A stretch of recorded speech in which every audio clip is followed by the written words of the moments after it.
Hope you're really well. So today I'm doing a reset this Monday, July 20th. And it's things that I want to achieve for myself before the end of the year. And I want certain things to be in place before 2027 hits, not just work-wise, but mentally, emotionally, spiritually. And 2026 has definitely not been the type of year that I envisioned. I think maybe most of my vision board has not happened yet. It's not that I'm being pessimistic, but the strange thing is things that I had on my vision board from 3 years ago or 5 years ago suddenly just happened, especially when I was about to give up. But anyway, I just want to mention some of the things that I want to push myself from a place of love and not do just due to discipline, but from a place of devotion, because I believe that devotion is more inclined with my nature, with a female's nature, because discipline just seems like so grueling and life really has so many difficulties that when I do something from devotion, I'm doing it from a place of love and it's a labor of love. So I don't want to wait for motivation. I don't want to look to the left or right what people are doing. I don't want to keep score. I don't want to have resentments or unforgiveness towards myself or any person. Even if they have done me wrong, I would expect or would love forgiveness when I'm wrong. So I'm going to do the same for others, especially the ones where there's no acknowledgement or there's no change in behavior, just to release myself, because holding on to negative emotions like pride and resentment definitely weighs you down and it causes you to not act out of your character, you know. So certain things that I want to implement more is saving weekly and reduce negative self-talk and playing negative situations that have happened or ones that I think that might happen, and saying no more and taking myself out of my comfort zone. And I would say that I am an extrovert most of the time, but I've become more of an introvert, not just because of my personality, but certain experiences, and I've just wanted to isolate and hibernate. But I've also tried to use my isolation to educate myself, to explore myself more, to allow myself to be bored, and to just use what I have and not focus on what I don't. Because I would never want the things that I have to be taken away in order for me to get the things that I want. I would never do that swap. And to focus on my health, love in my life, people that are present and want to be here, and focusing on the fact that I have my children and hobbies and my pets and God and friends and family, and I live in a beautiful city, etc., etc. And I want to create more than I consume. I want to have a spirit of completeness. Somehow, spiritually, I feel myself taking leaps, like things that I genuinely struggled with before has become easier for me, even though the situations that I said cause me to do certain things, some of those situations have not changed, some of them have gotten worse. But somehow I find myself leaving certain coping mechanisms and mindsets behavior overnight. So sometimes there are big shifts that take place and you just have to ride that wave. And I'm going to ride that train and take advantage of it. And spending time with God consistently helps me mentally, emotionally, spiritually. And saving regularly helps me, even if it's a 500 a week or 300, whatever it is. It helps me not just to reach some of my goals like traveling or paying off debt, but I grow more confident when I keep the promises to myself. And if I set a certain standard for myself and I can uphold the standard, then I'm proving that that standard exists, regardless if people choose to love me the way I asked to be loved, or they want to love me the way they love, or whatever.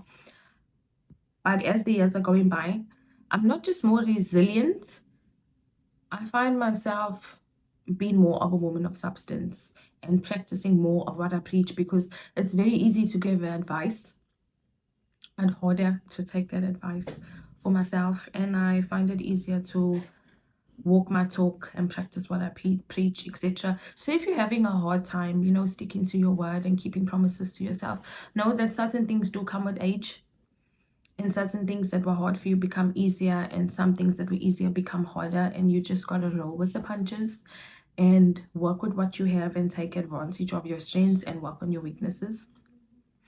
And I want our home to be more organized. So today I'm going to do a bit of a deep clean. Tomorrow's back to school.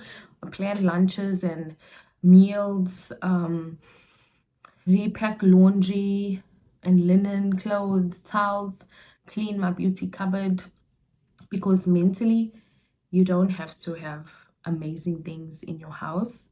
They need to be clean and they need to be ordered so you can function. And I need to put things back where they belong so I don't cause more chaos for myself. And the relationships that I do have, I would like to be more intentional with the things that I do with those certain people, because you kind of get in a routine with your friendships and your relationship and even your job. You know, you show up the same way, you do the same things, you eat the same things, you talk about the same things. So I just want more variety. I need it. And as winter's coming to an end and we're going to be transitioning into spring, I need to get out the house more. And I just want to be intentional about going to the beach more. Like, I just stopped. I still go, but a couple times a month. Before it was every week, at least twice a week, and now maybe I'm going twice a month. So I want to go back to weekly activities and not monthly activities, because I feel more rejuvenated. And I'm teaching Sunday school again for the past few months, which I'm happy about. So I need to be intentional and not just plan lessons weekly but monthly. And I did a short lesson with the boys this morning, and I need to be more intentional about reading more. Yes, we are reading, but I haven't been rotating books that much. And we've been painting and drawing and coloring in, but I need to up my game with creativity and the tasks that I'm doing with my kids. Because I'm a teacher, sometimes I find myself more intentional with my own students and less intentional with my children, and then I feel guilty. And yes, I need to do more art, like more painting for myself. I have some canvases and paint which I haven't touched in months. And there's lots of books that I started and I did not complete, fiction and non-fiction. I need to do that. And Wednesdays is my do nothing day, where I usually don't teach, I don't work. And that day is very special to me, where I don't really have a wake up time and I just be bored and I allow my body to rest, and I try and nap outside and just play with the kids, be in the moment and be present and just appreciate where we are at, where I am at, because we only have this one life. We're not going to be able to relive these days again. And take more videos and pictures, because a lot we are not going to remember.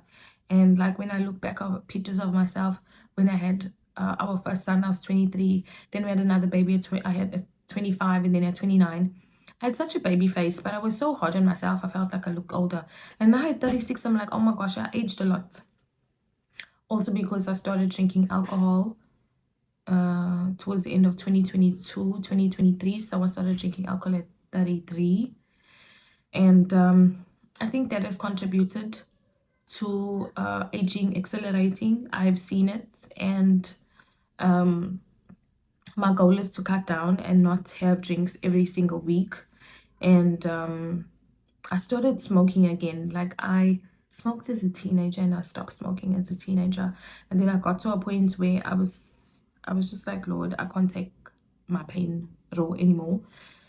That in order for me to stay put where I'm at, I have to have some form of escape, and exercising and reading the word, as horrible as it might sound, I said it's not enough, you know. And I'm not an alcoholic. I would say I would have wine like Wednesday and Friday and Saturday. So it went from weekends to Wednesday and weekends. So now I just want to cut down and maybe have wine and smoke weekends, because I don't smoke every day. But then I got so sorry, my phone just stopped recording due to space. Yeah, so I started smoking maybe 6 to 7 cigarettes a day, and I really want to stop eventually or do it now and again, but not every day. I don't want to be smoking 3 to 6 cigarettes a day. So I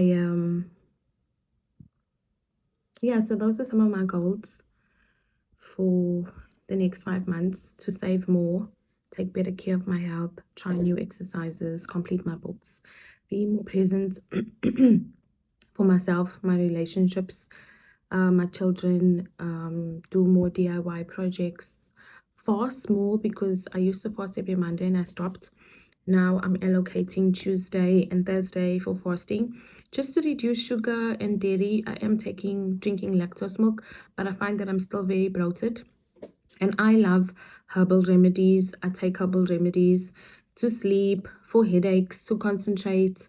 I love drinking different teas and reading my herb book and discovering new things and going to a herb shop or Gorima's. It's like a spice shop. So I'm going to be exploring that more. I've been making pickles and like homemade bread, homemade waffles and pancakes because the cost of living is rising and we cannot fight that, but we can find a way to rise above it and find amazing opportunities, not to just survive, but to thrive regardless of what the conditions are. So, yes, that's what I'm going to do. And I'm going to write it out, and then I'm going to take it from there. Once you write something, it's really real.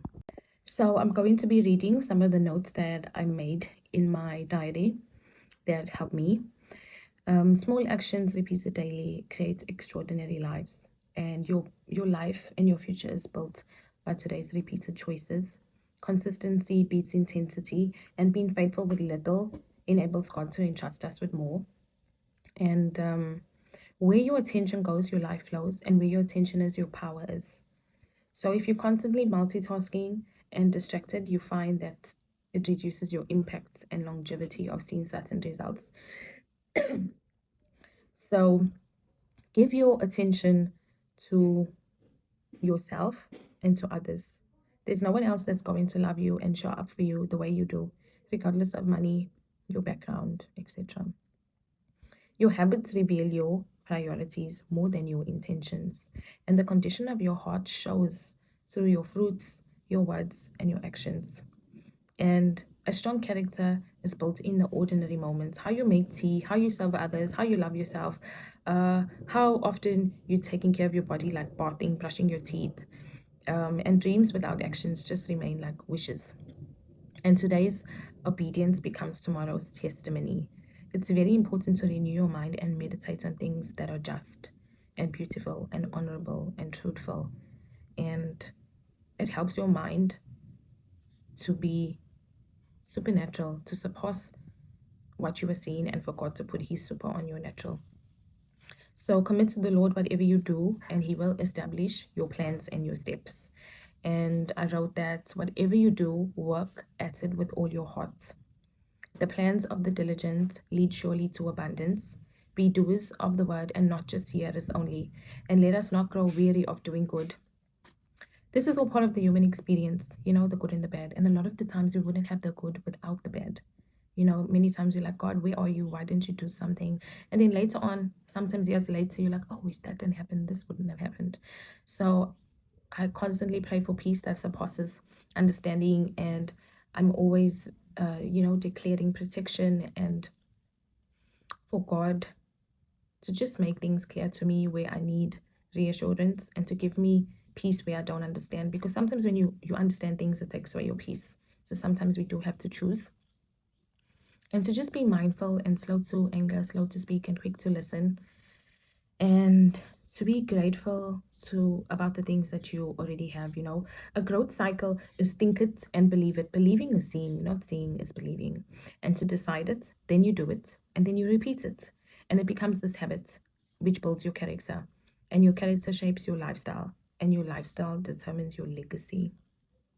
So just choose empowering thoughts. And as I encourage you, I'm encouraging myself to reduce negative self-talk and to go over your beliefs and your decisions and the plans that you have for yourself and your actions and your habits and your lifestyle. And So the last part of the video, I wrote down this lock-in formula: love God first, own your choices, choose consistency over perfection, keep learning and growing, invest in your health, your finances, and your relationships, and never stop becoming who God created you to be. So I hope you guys enjoyed this video, and I pray that I can be consistent with content and for God's will to be done, and for me to just enjoy where I'm at, be more content, love more. Yes, that's what I desire. So have a lovely week. Bye.